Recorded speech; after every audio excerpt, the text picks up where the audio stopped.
وصلی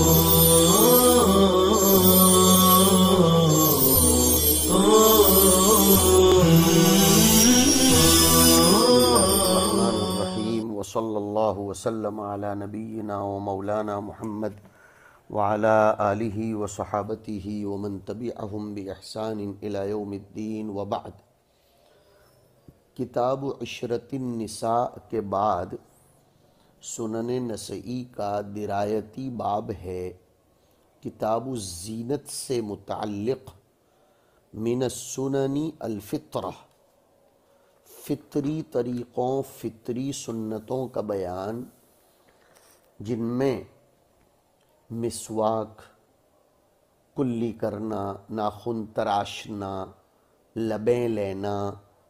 داڑھی کو اپنی حالت پر چھوڑ دینا، منہ زیر بغل و ناف صاف کرنا وغیرہ کے تذکرے ہیں۔ فطرت سنن کو کہا جاتا ہے، اور من السنن فرمایا، اشارہ ہے اس بات کی طرف کہ فطری امور انہی چیزوں میں منحصر نہیں ہیں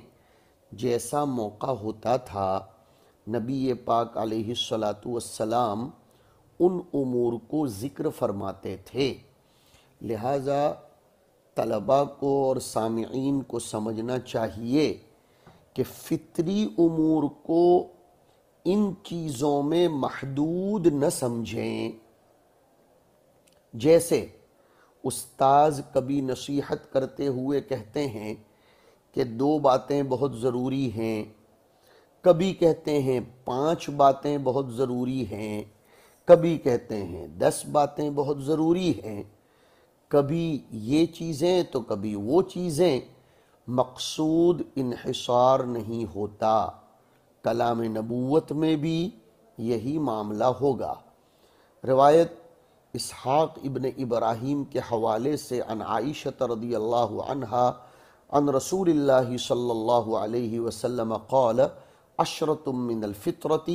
قص الشارب وقص الاظفار وغسل البراجم واعفاء اللحیۃ والسواک والاستنشاق ونتف الابط وحلق العانۃ وانتقاص الماء۔ قال مصعب ونسیت العاشرۃ الا ان تکون المضمضہ۔ مصعب کہتے ہیں 10ویں امر کو میں بھول گیا ہوں، لیکن اتنا تو کہہ سکتا ہوں کہ وہ کلی کرنا، مضمضہ کرنا ہونا چاہیے۔ تو یہ 10 امور فطری امور ہیں، سنت قدیمہ ہیں۔ اللہ نے انبیاء کے لیے ان امور کو پسند فرمایا، گویا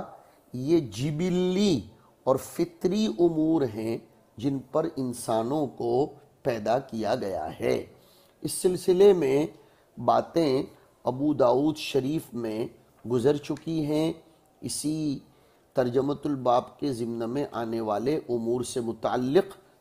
کتاب الترجل میں، لہذا یہاں ہمیں اس کے اعادے کی ضرورت نہیں ہے۔ پھر روایت محمد ابن عبد الاعلیٰ کے حوالے سے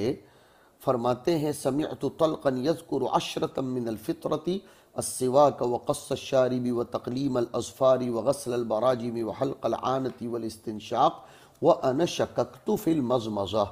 اس کے بعد کی روایت ہے قتیبہ کے حوالے سے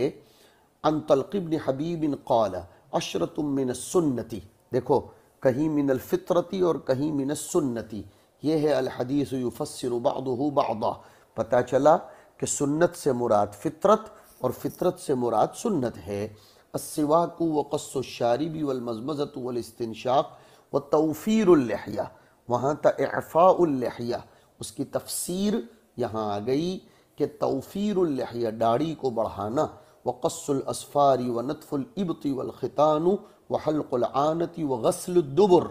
انتقاص الماء کی تفسیر یہاں آ گئی غسل الدبر، اس لیے کہ انتقاص الماء کی تفسیر اوپر آئی تھی الاستنجاء بالماء، اور غسل بھی بالماء ہوتا ہے، اور غسل الدبر متعلق بالاستنجاء ہے، اس لیے یہاں اس کو اور وضاحت سے ذکر کر دیا۔ اس سے ایک نصیحت اور سبق آپ کو یہ دیا جا رہا ہے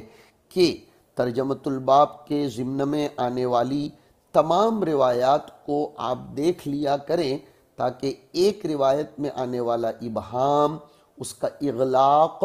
یا اس کا اجمال اس کے بعد آنے والی کس روایت کے ذریعے دور کیا جا سکتا ہے۔ اب اس پر امام نسائی نے ایک نوٹ لگائی ہے، دیکھیے، قال ابو عبد الرحمن وحدیث سلیمان التیمی وجعفر بن ایاس اشبہ بالصواب من حدیث مصعب بن شیبۃ ومصعب منکر الحدیث۔ سمجھیے ذرا، حدیث سلیمان التیمی جو اس سے پہلے ذکر کی گئی اور حدیث جعفر ابن ایاس جو اس حدیث میں ابھی آیا، اور جعفر ابن ایاس یہ نام ہے ابی بشر کا، تو ابھی جو ہم نے روایت پڑھی ابو بشر کی جن کا نام جعفر ابن ایاس ہے، اور اس سے پہلے والی سلیمان تیمی کی روایت، اس کے دونوں حدیثوں کے باب میں حکم لگا رہے ہیں کہ یہ درستگی کے زیادہ قریب ہے بنسبت سب سے پہلی مصعب ابن شیبہ کی روایت کے۔ کیوں بھئی؟ مصعب ابن شیبہ کی روایت کے مقابلے میں یہ سلیمان تیمی اور ابو بشر یعنی جعفر ابن ایاس کی روایتیں اشبہ بالصواب ہیں۔ اس کی علت خود بیان فرما رہے ہیں کہ وہ مصعب منکر الحدیث، کہ مصعب یہ منکر الحدیث ہے۔ یہ جملہ تعلیلیہ ہے کہ سلیمان اور جعفر ابن ایاس کی روایت اشبہ بالصواب ہے بنسبت مصعب ابن شیبہ کی روایت کے، اس لیے کہ یہ دونوں ثقہ ہیں اور مصعب ابن شیبہ ضعیف منکر الحدیث ہے۔ مطلب یہ ہے کہ ان دونوں کی روایت اگرچہ مقطوع ہو پھر بھی اس کو راجح قرار دیا جائے گا مصعب ابن شیبہ کی روایت متصلہ مرفوعہ پر۔ امام احمد ابن حنبل رحمۃ اللہ علیہ سے منقول ہے، وہ کہتے تھے کہ وجہ یہ ہے کہ مصعب ابن شیبہ ان کی حدیثیں منکر ہیں، جن میں سے ایک منکر روایت یہ ہے جو ابھی ہمارے سامنے ہے، عشرۃ من الفطرہ۔ لیکن امام مسلم رحمۃ اللہ علیہ ان کا صنیع اور ان کا طریقہ الگ ہے، وہ مقدم رکھتے ہیں ثقہ کے وصل کو جو ان کے نزدیک ثقہ ہو ارسال و انقطاع پر۔ لہذا امام مسلم کے یہاں مصعب ابن شیبہ کی روایت چونکہ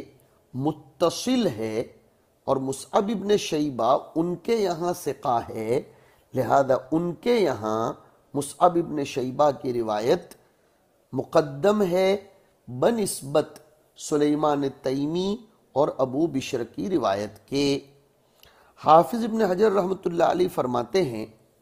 کہ انصاف کی بات یہ ہے کہ یہ کوئی علت قادحہ نہیں ہے جس کی وجہ سے حدیث پر ضعف و منکر کا حکم لگایا جائے، اس لیے کہ مصعب ابن شیبہ مختلف فی راوی ہیں۔ اگر انہیں بعضوں نے ضعیف اور ان کی احادیث کو منکر کہا ہو، لیکن دوسری طرف ابن معین نے اور اجلی نے وغیرہ نے ان کو ثقہ ٹھہرایا ہے، تو اب ان کی حدیث کو کم از کم حسن کہا جائے گا، اور اس کے ویسے اس حدیث کے دوسرے شواہد بھی تو موجود ہیں، لہذا ان شواہد کی بنا پر اس حدیث پر ڈائریکٹ منکر کا حکم نہ لگایا جائے۔ اس کے بعد کی روایت ہے حمید ابن مسعدہ کی، عن ابی ہریرہ رضی اللہ عنہ قال قال رسول اللہ صلی اللہ علیہ وسلم خمس من الفطرۃ الختان وحلق العانة ونتف الضبع، وہاں آیا تھا نتف الابط، یہاں لفظ بدل گیا، مطلب وہی ہے، ونتف الضبع وتقلیم الظفر وتقصیر الشارب۔ اب نوٹ لگائی، دیکھو علت خفیہ پکڑی، نسائی کا جو خاصہ ہے، وقفہ مالک، اس روایت کو امام مالک نے موقوفاً ذکر کیا، یعنی مالک ابن انس نے ہماری اس سند میں موجود عبد الرحمن ابن اسحاق کی مخالفت کی۔ سمجھیے ذرا، سعید مقبوری کے دو شاگرد ہیں، ایک ہماری سند میں موجود عبد الرحمن ابن اسحاق، اور دوسرے ایک شاگرد ہیں مالک ابن انس۔ تو عبد الرحمن ابن اسحاق تو اپنے استاذ سعید مقبوری سے عن ابی ہریرہ قال قال رسول اللہ صلی اللہ علیہ وسلم نقل کرتے ہیں، گویا اس روایت کو مرفوع الی الرسول بیان کرتے ہیں، لیکن سعید مقبوری کے دوسرے شاگرد مالک ابن انس اس روایت کو موقوفاً علی ابی ہریرہ نقل کرتے ہیں، اور وہ سند اس طرح ہے کہ مالک ابن انس عن سعید المقبوری عن ابی ہریرہ قال خمس من الفطرۃ، تو قال رسول اللہ صلی اللہ علیہ وسلم یہ مالک ابن انس کے طریق عن سعید المقبوری میں نہیں ہے۔ لیکن طلبہ یہاں حکم رفع کا لگایا جائے گا، اس لیے کہ حدیث من طریق الزہری عن ابن المسیب عن ابی ہریرہ عن رسول اللہ صلی اللہ علیہ وسلم بھی مروی ہے، جیسے کتاب الطہارت میں ہے، لہذا اس روایت مرفوعہ کا دوسرا متابع مرفوع ہی موجود ہے، جس میں ابو ہریرہ سے نقل کرنے والے ابن مسیب اور ان سے نقل کرنے والے زہری ہیں۔ اس کے بعد روایت ہے قتیبہ کی عن ابی ہریرہ رضی اللہ عنہ قال خمس من الفطرۃ تقلیم الاظفار وقص الشارب ونتف الابط وحلق العانۃ والختان۔ یہ روایت مصنف کے رباعیات میں سے ہے۔ دیکھیں گے آپ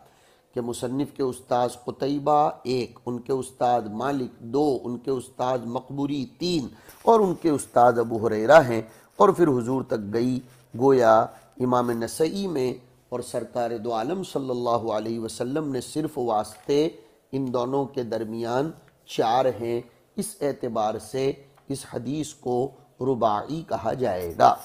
اس کے بعد کا ترجمۃ الباب ہے احفاء الشاربی، مچھوں کا مونڈنا، بعض روایتوں میں تراشنا، لبیں لینا، اس کا بھی تذکرہ ہے، تفصیلی گفتگو میں نے آپ حضرات کے سامنے ابو داؤد کے کتاب الترجل میں کر دی ہے۔ روایت یہاں احفاء الشارب کے ترجمۃ الباب کے ضمن میں محمد ابن بشار کے حوالے سے عن ابن عمر رضی اللہ عنہما عن النبی صلی اللہ علیہ وسلم قال احفوا الشوارب واعفوا اللحى۔ پھر روایت عمرو بن علی کی بحوالہ عن ابن عمر یقول قال رسول اللہ صلی اللہ علیہ وسلم اعفوا اللحى واحفوا الشوارب، اور اس کے بعد کی روایت ہے محمد ابن عبد الاعلی کے حوالے سے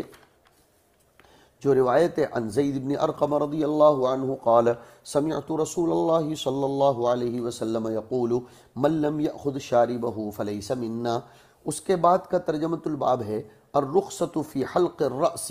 اس پر بھی کلام ہم ابو داؤد میں کر چکے ہیں۔ دیکھیے اخبرنا اسحاق بن ابراہیم کے حوالے سے عن ابن عمر رضی اللہ عنہما ان النبی صلی اللہ علیہ وسلم رأى صبیا حلق بعض رأسه وترک بعضا، حضور صلی اللہ علیہ وسلم نے ایک بچے کو دیکھا جس نے اپنے سر کے بعض بالوں کو حلق کروا لیا تھا اور بعض کو چھوڑ دیا تھا، فنہا عن ذالک، حضور نے اس طرح کی حرکت سے منع فرمایا، وقال، اور ارشاد فرمایا احلقوہ کلہ او اترکوہ کلہ، یا تو پورا حلق کروا دو یا پورا کا پورا چھوڑ دو۔ حضور نے فرمایا کہ یا تو حلق کروانا ہے تو پورا کروا دو۔ یہ ہے ترجمۃ الباب کہ احلقوہ کلہ، اس سے سمجھ میں آیا کہ پورے سر کے حلق کروانے کی اجازت اور رخصت ہے، تبھی تو یہ جملہ فرمایا، اور ترجمۃ الباب یہی ہے، تو مصنف کے استدلال کا محل یہ ہے۔ اور آگے فرمایا یا پورا کا پورا چھوڑ دو، مطلب آدھے سر کے بال رہنے دو اور آدھے کٹوا لو، یہ طریقہ غلط ہے۔ آج کل جو مروج طریقہ ہے کہ اوپر کے بال رہنے دیے جائیں اور نیچے کے کٹوا دیے جائیں، یہ طریقہ غلط ہے۔ اس کی وجہ یہ ہے کہ اس طرح آدمی عجیب و غریب لگتا ہے، اس سے انسان کی شکل و صورت بگڑتی ہوئی دکھتی ہے۔ اور ایک وجہ یہ بھی لوگوں نے لکھی کہ یہ شیطان کا طریقہ ہے، اور بعضوں نے کہا یہ یہود کا طریقہ ہے۔ اس روایت سے یہ سمجھ میں آتا ہے کہ حج اور عمرے کے علاوہ بھی حلق کروانا جائز ہے، بس افضل یہ ہے کہ حلق بغیر ضرورت کے مطلقاً نہ کروایا جائے۔ ہاں، ضرورت پیش آ گئی ہو تو پھر بات الگ ہے، یعنی مرد کے لیے حلق بغیر کسی ضرورت کے کروانا ویسے بھی بری بات ہے، اس کو پسند نہیں کیا گیا ہے، سوائے حج و عمرہ کے۔ جواز ہونے میں اور پسندیدہ ہونے میں دونوں میں فرق ہے، اس کو سمجھا جائے۔ اس روایت سے یہ بات بھی سمجھ میں آتی ہے کہ جو لوگ حلق رأس کو مکروہ کہتے ہیں ان پر تردید ہو رہی ہے۔ وہ غلط بات ہے کہ حلق رأس کو مطلقاً بھی مکروہ کہہ دیا جائے۔ جہاں تک یہ معاملہ ہے کہ خوارج کی نشانی اور ان کا شعار ہے تحلیق، تو امام احمد نے اس کا جواب دیا ہے حلق بالموسیٰ، یعنی اسطورے کے ذریعے حلق کروانے کو علماء نے مکروہ لکھا ہے۔ البتہ ہمارے زمانے میں جیسے ہم کہیں گے 0 نمبر کا مشین یا تیز قینچی کے ذریعے پورے سر کو صاف کروا دینا کوئی حرج نہیں ہے، اس لیے کہ کراہت کی روایتیں حلق کے ساتھ خاص ہیں۔ نیز امام نووی نے اس استدلال کا جواب دیا جس میں لوگ یہ کہتے ہیں کہ خوارج کی علامت اور ان کی سیما یہ حلق کو قرار دیا، تو اس سے یہ مطلب نہیں ہے کہ حلق رأس مکروہ ہے، وہ ان کی علامت ہے، اور علامت کبھی حرام چیز سے ہوتی ہے کبھی مباح سے ہوتی ہے۔ جیسے حضور صلی اللہ علیہ وسلم نے خوارج کے بارے میں یہ بھی تو فرمایا کہ ان کی نشانی یہ ہوگی کہ کالا شخص ہوگا اور اس کی ایک کلائی عورت کے ثدیین کے مانند ہوگی۔ تو کیا کالا ہونا اور کسی کی کلائی کا دبلا پتلا ہونا یا ابھرا ہوا اور موٹا ہونا یہ کوئی حرام تھوڑا ہے؟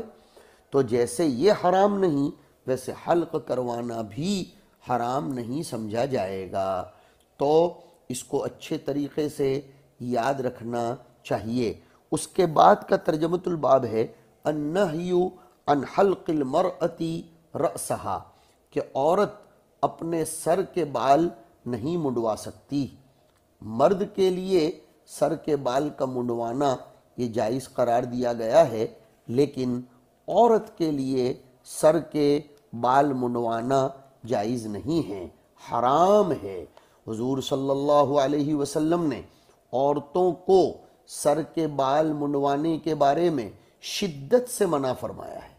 ہاں اگر کسی عورت کے سر میں کوئی بیماری ہو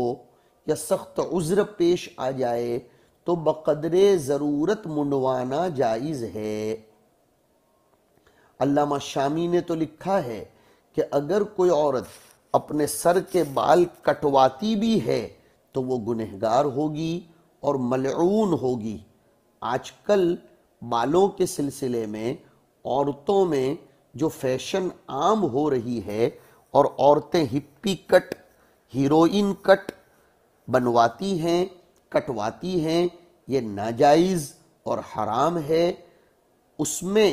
جہاں اس روایت کے خلاف ورزی ہے کہ سبحان من زین الرجال باللحى وزین النساء بالزوائب، عورتوں کے بال ان کے حق میں زینت ہے، تو اس کو کٹوانا اس لیے بھی حرام، اور دوسرا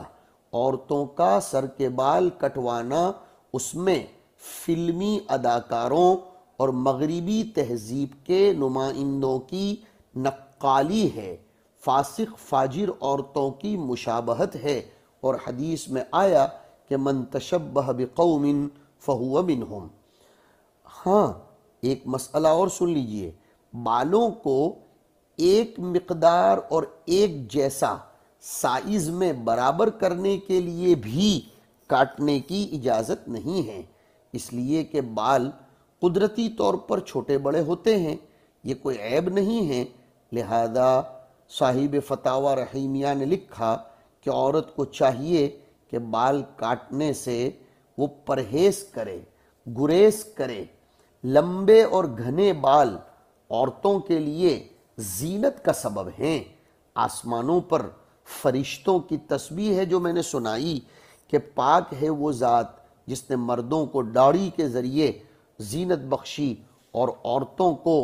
چوٹیوں اور لٹوں کے ذریعے زینت بخشی۔ لہذا جس عورت کو لمبے بال مل جائیں اس کو اللہ کی بہترین نعمت مل گئی، یہ سمجھنا چاہیے۔ بال کو ہرگز چھوٹے نہ کریں۔ ہاں بال اتنے لمبے اور اتنے بڑے ہو جائیں کہ سرین سے بھی نیچے چلے جائیں، عیب دار معلوم ہونے لگیں، تو اس حد تک کاٹنا جائز ہے کہ اس کا عیب ختم ہو جائے۔ اور سنیے، اگر بال زیادہ بڑھ چکے ہوں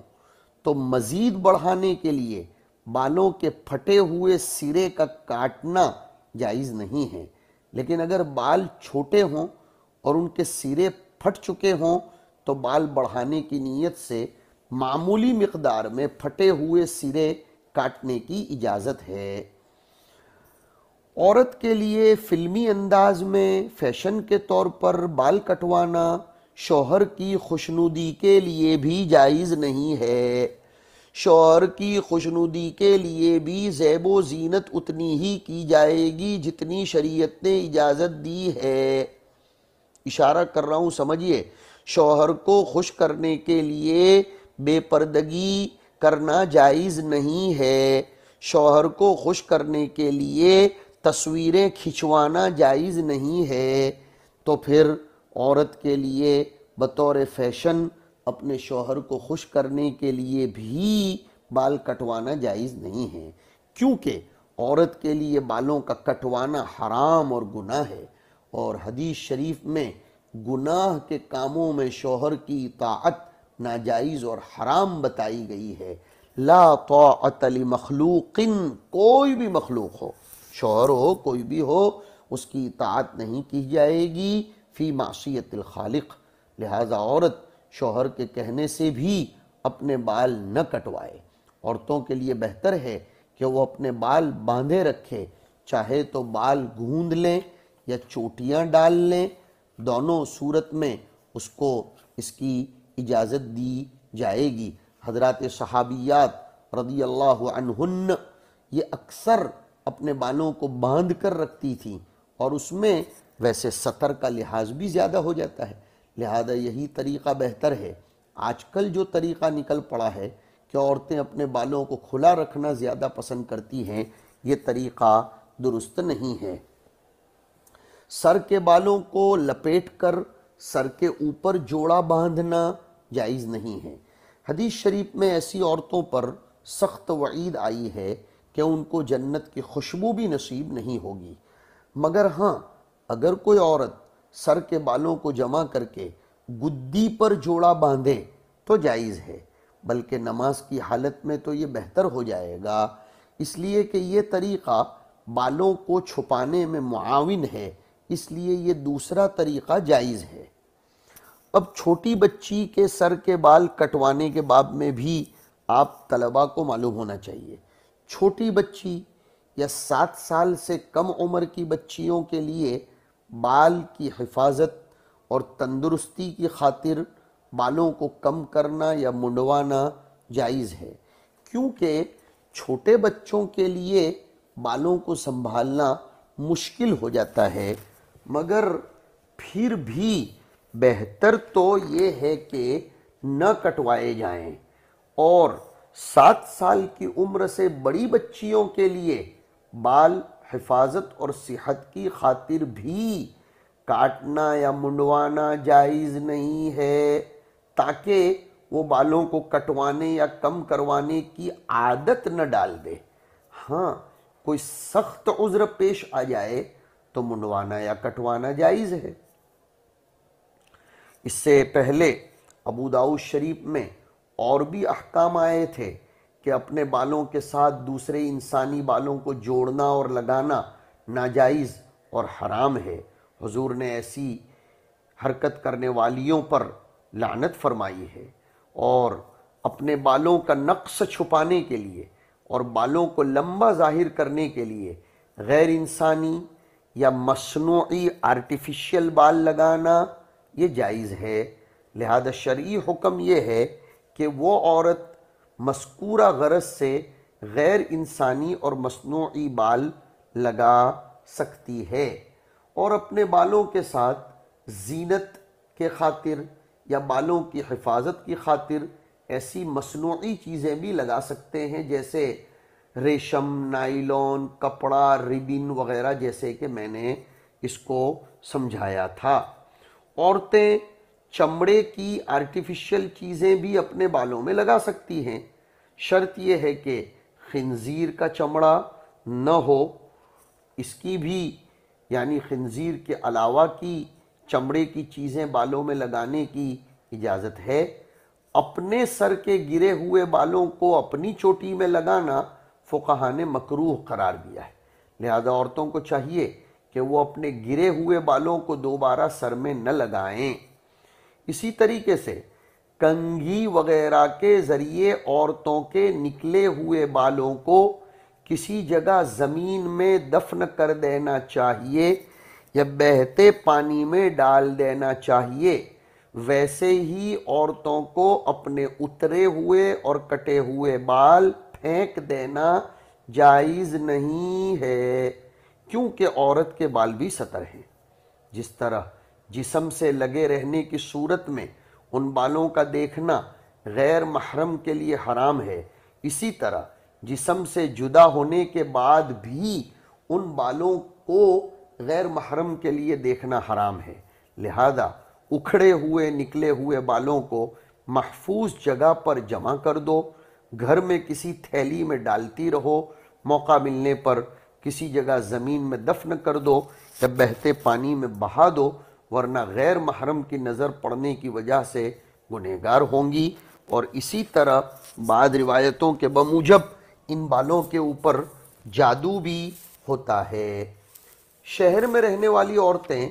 جن کو بالوں کو دفن کرنا مشکل ہوتا ہے، جگہ جلدی نہیں ملتی، وہاں قبرستان میں قبروں کی جگہ نہیں ملتی ہے، تو پھر بال دفن کرنا تو پھر تو جیسے میں نے ذکر کیا کہ وہ بالوں کو کسی کاغذ یا کپڑے میں باندھ کر کسی ایسی جگہ ڈال دیں جہاں عام طور پر مردوں کی نظر نہیں پڑتی ہیں۔ گندگی یا غسل خانے میں ہرگز نہ ڈالیں، اور بالوں کو جلانا بھی جائز نہیں ہے، چاہے مرد کے ہوں یا عورتوں کے، کیونکہ انسانی بالوں کو جلانا یہ انسان کے احترام کے خلاف ہے، اس لیے انسانی بالوں کو جلانے کی اجازت نہیں ہے۔ فتاوی عالمگیریہ میں بھی یہی بات لکھی ہے۔ اسی طرح لگے ہاتھ سنو، اگر کوئی عورت کے بال وقت سے پہلے جوانی میں سفید ہونے لگیں تو فقہا نے اس کو شوہر کی خوشنودی کی خاطر بال سیاہ کرنے کی گنجائش دی ہے۔ اب آج کل لڑکیاں اور بعض عورتیں اپنے بالوں میں مختلف قسم کے رنگ لگاتی ہیں، اس کا کیا حکم ہے؟ تو جواب سنو، لال مہندی یا کیمیکل اور رنگ وغیرہ کے ذریعے بالوں کو لال، براؤن، پیلا کرنا سب جائز ہے۔ سنہری، گولڈن کرانا بھی جائز ہے، اور جو خضاب سرخی اور سیاہی کے درمیان ہو اس کا استعمال بھی جائز ہے، بشرطے کہ وہ رنگ یا کیمیکل ایسا نہ ہو جو وضو یا غسل میں پانی پہنچنے کے لیے رکاوٹ بنتا ہو۔ اگر وہ پانی پہنچنے کے لیے رکاوٹ بنتا ہو تو پھر ایسے کیمیکل کا لگانا ناجائز اور حرام ہے، اور بالوں میں کالی مہندی یا کالا رنگ لگانا یہ جائز نہیں ہے۔ اگر سر پر مہندی اس طرح سے لیپی ہوئی ہے کہ بالوں کا ایک چوتھائی حصہ بھی اوپر سے کھلا ہوا نہیں رہا اور مہندی اتنی خشک ہو گئی کہ اوپر کی تری کا اثر بالوں تک نہیں پہنچ سکے، تو ایسی لیپی ہوئی سوکھی مہندی کے اوپر سے مسح کرنا درست نہیں۔ پہلے مہندی کو چھڑائیں، اس کے بعد وضو کریں۔ بالوں سے متعلق اور بھی ایک بات سناؤں، ٹیڑھی مانگ نکالنا اسلامی تعلیمات کے خلاف ہے۔ یہ بھی آج کل فیشن میں چلنے لگا ہے، ٹیڑھی مانگ نکالنا غلط ہے، گمراہ قوموں کی تقلید ہو جائے گی۔ سیدھی مانگ نکالنا سنت ہے اور حضور پاک علیہ الصلاۃ والسلام کا طریقہ اور آپ کی اتباع ہے۔ بہتر اور افضل یہ ہے کہ تمام بالوں میں ایک ہی چوٹی بنائی جائے۔ ایک چوٹی بنانے میں سطر کی رعایت زیادہ ہے، لیکن ایک سے زائد چوٹیاں بنانا جائز ہے۔ علامہ شامی نے اس کی وضاحت کی ہے، اور سر کے بالوں کی ویسے حفاظت بھی کرنی چاہیے، اس میں تیل لگانا چاہیے، اور بالوں کو بڑھانے کی تراکیب اگر کوئی عورت کرتی ہے جائز ہے۔ مثلا ایسی دوائیں استعمال کرے جس سے بالوں میں زیادتی اور بڑھانا گھناپن پیدا ہو، استعمال کر سکتی ہے، کیونکہ بالوں کی زیادتی عورتوں کا فطری حسن ہے۔ اس کی حفاظت اور صیانت کے لیے ہر جائز طریقہ اپنایا جا سکتا ہے۔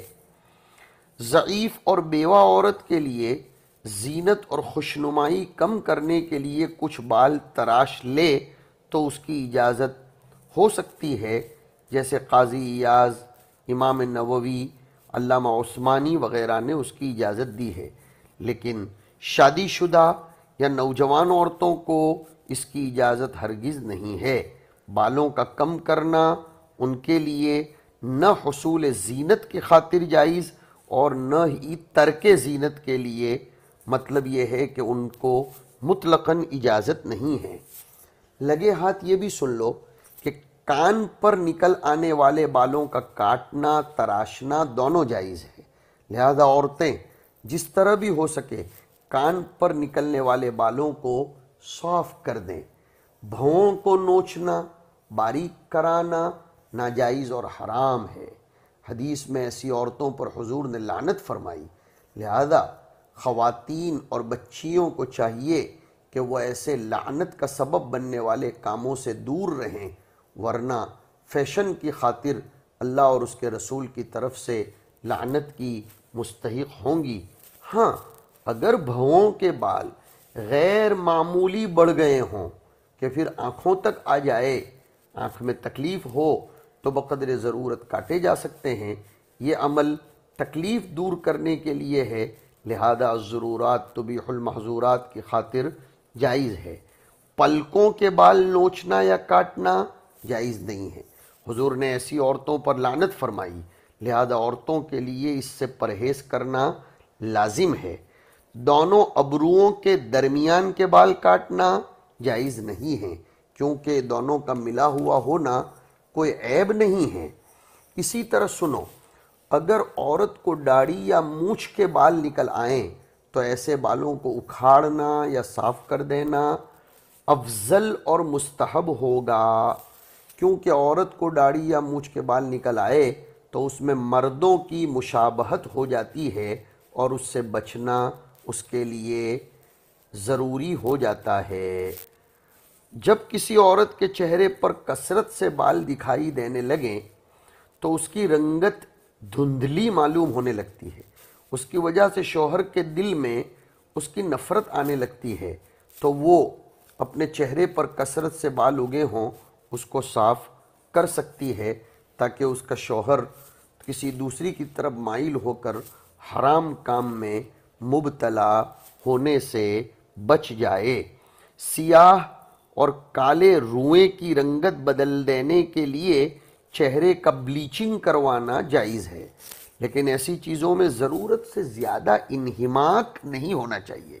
اس میں ضرورت سے زیادہ تصنع، تکلف بھی ہے، فضول خرچی بھی ہے، لہذا ایسی چیزوں سے پرہیز کر لینا ہی بہتر ہے۔ یہ میں نے تتمیما للفائدہ بہت سی باتیں آپ کے سامنے ذکر کر دی، امید ہے کہ اس سے انشاءاللہ نفع ہوگا، ورنہ اصل بات تو یہ ہے کہ النہی عن حلق المرأة رأسها، روایت محمد بن موسیٰ الحرشی کی، عن علی رضی اللہ عنہ نہا رسول اللہ صلی اللہ علیہ وسلم ان تحلق المرأة رأسها، حضور صلی اللہ علیہ وسلم نے عورت کو اپنے سر کے بال حلق کروانے سے منع فرمایا ہے۔ ارے حج اور عمرے سے حلال ہونے کے لیے بھی اس کو اجازت نہیں ہے، اس میں بھی اس کو تو تقصیر کا حکم دیا گیا ہے، حلق کا نہیں، اس لیے کہ عورت کے حق میں حلق کروانا یہ مسئلہ بن جاتا ہے۔ اس لیے امام احمد فرمایا کرتے تھے کہ اپنے بالوں کی چوٹی میں سے پوروے کی مقدار لے کر پھر اس کو کاٹ دیا جائے۔ وصلی اللہ علی النبی